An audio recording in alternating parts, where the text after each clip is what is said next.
ịma na Igbo si na ụkwụ na-aga warawara anya na-ahụ vambam na ahịa ya bụ ka ị na-agagharị ihe ọbụla ị na-eme marakwa na o were anya na-ahụ gị ya ka m ji anabata unu n'ụbọchị taa n'oge aṅụli na isi mbido telivishọn ya ebe ihe niile na-eme mana ebe a ka a na-ewetara unu ọtụtụ ihe ndị ahụ ga-akpọ unu obi aṅụli ma egwu ma akụkọ ndị ama ama ka o si agagasị na ndụ ndị ama ama dị iche iche. Echefukwala onye gị na-anọ n'ugbu a ma onye gị na-anọ n'ọgbọ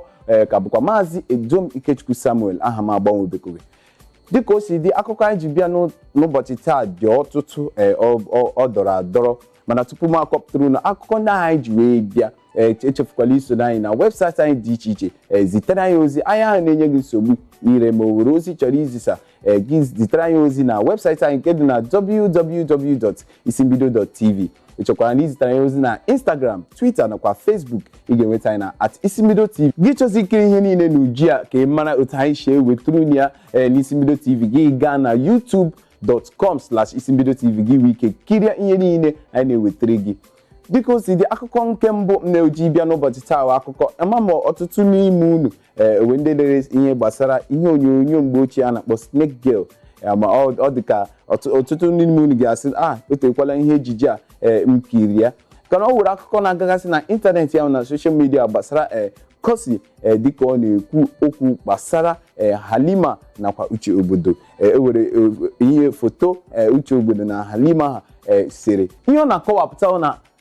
ọ bụrụ na ihe ọbụla ị na-eme na ndụ a ị ga-akpachara anya maka onye gịnị ya na-eme ihe maka na onye asị na onye nọ mmadụ nso na nushi eze dịka ya bụ nwaada Uche Obodo tinyere ya bụ pikchọ ya na Instagram nke ya na Halima nakwa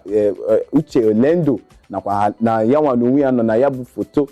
Kosi abịa na-ekwu okwu gbasara Halima onye ke nọ n'etiti na-asị na gịnị na ọ wee bo mere gịnị na ọ gara ime ya achụpụ ya na ya bụ indọstrị ya wụ na ọ gbara gịnị na asụ ya n'elu ndị ite akpọ ya betrayal na ọ gara aga kwuo ya okwu n'azụ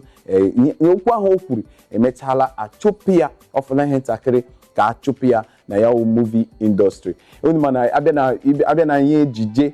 Uche Obodo a nakwa Kosi onye ọbụla ma Kosi ọfụma maka gịnị asị na Chineke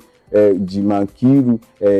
gọzie ya ọfụma onye o mere ọtụtụ ndị mmadụ na-eji asị na a na-eji etinye ya na ihe ejije ka enwe ike ree ya bụ ahịa. Gịnị ka okwu ndụmọdụ ọ na-ewepụtara Uche Obodo a dịka ha o postri ya bụ pikchọ si na gịnị na ya kpachakwara anya ọwụ na ọkpọrọ ya bụ ọkpọrọ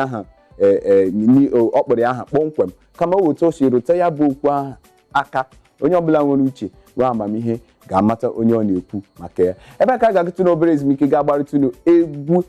egwu Timaya egwu ọhụrụ ọ kọpụtara na izuụka ole gara aga ọ kpọrọ ya I Can't Kill Myself. Ka anyị ga-ahụ na I Can't Kill Myself Igbo ọka bụkwa n'Isimbido telivishọn ya wee ebe ihe niile na-eme egwu nke anyị nụpụrụ tupu anyị abata ugbu a wee egwu Timaya o tiri aka kọọ ya ọ kpọrọ nke I Can't Kill Myself. Ihe ọbụla ị na-eme n'ụwa ị ga-egbu onwe gị ị ga-eji iwe obi nwayọọ ndị mmadụ ga-ekwu ihe ha ga-ekwu onye ọbụla ga-eche ihe ọbụla ha chọrọ iche mana gịnị ị ga-ewetu obi nwayọọ maka ị ga-egbu onwe gị maka na emere Kosi agagasị n'obodo onye ọbụla a na-anụzi akụkọ otu ọbụla na onye nọgide ya dịka ike ọgwụ ọgwụla ya ga-ewere ụdọ kwụgbuo onwe ya mana ị ga-egbu n'onwe gị ya wụrụ ka Timaya kwuru. Ihe ọzọ akụkọ ọzọ m ji bịa n'ụbọchị taa Amaama ọtụtụ n'ime unu ga-asị ya wụ nwa ama ihe a wuru ike ọwụ eziokwu wuru ike ọwụghị eziokwu. Onye m na-ewetara aka ya onye na-akpọ Don Jazzy dịka o kwuru na gịnị na o ji ego na onye Davido ya wụ onye nwe DMW ya Davido Worldwide na o mee gịnị na o ji ego karịa ya ihe ọwụ eziokwu. Chee nye echiche Don Jazzy si na Davido ji ego karịa ya Amaama ọtụtụ ndị ga-asị na ọwụ ike ọwụ eziokwu maka na ya bụ nwa amadi a na-akpọ David nne ya ji ezigbo ego ama ya ọfụma akpọ ndị na-agbapụta ya esie n'obodo anyị bụ Naijiria a ga-akpọ aha ya mana nke a Don Jazzy na-ekwu ọ wụ eziokwu. Ibiela anya ọtụtụ ndị mmadụ ka Don Jazzy wepụtarala na ihe onyonyo ị ga-afụkwa otu nwa amadi nke kọpụtara egwu na-apụ anwụrụ ọkụ ebe niile a na-akpọ Dumebi. Ị ga-ahụpụta na ọ zọpụtala ọtụtụ ndị mmadụ maka na ofu onye si na ọwụghị ego ole iji mere iji dị successful kama mmadụ ole zụpụtara how many persons i mere ha dị successful or how successful you are. Ọwụghị atacha ego gị si na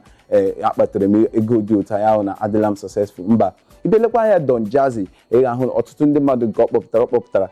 ọwụ D'banj onye ọbụla mgbe aha na ogini onye nwa signature D'banj ama onye akpọ Dr. Seed ma The Prince ma ka mapụ ịkpọ ndị ochie ka mkpọ onye dịka Korede Bello mkpọ onye dịka Ricardo Banks mkpọ onye dịka Tiwa Savage mkpọ onye dịka Dija gị kpọkwa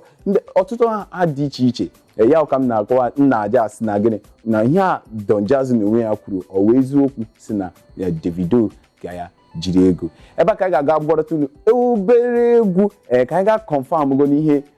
ya bụ Don Jazzy kwuru ka ebe ka anyị ga-aga hụ na egwu Patoranking nke o tiri Davido ọ kpọrọ ya confirm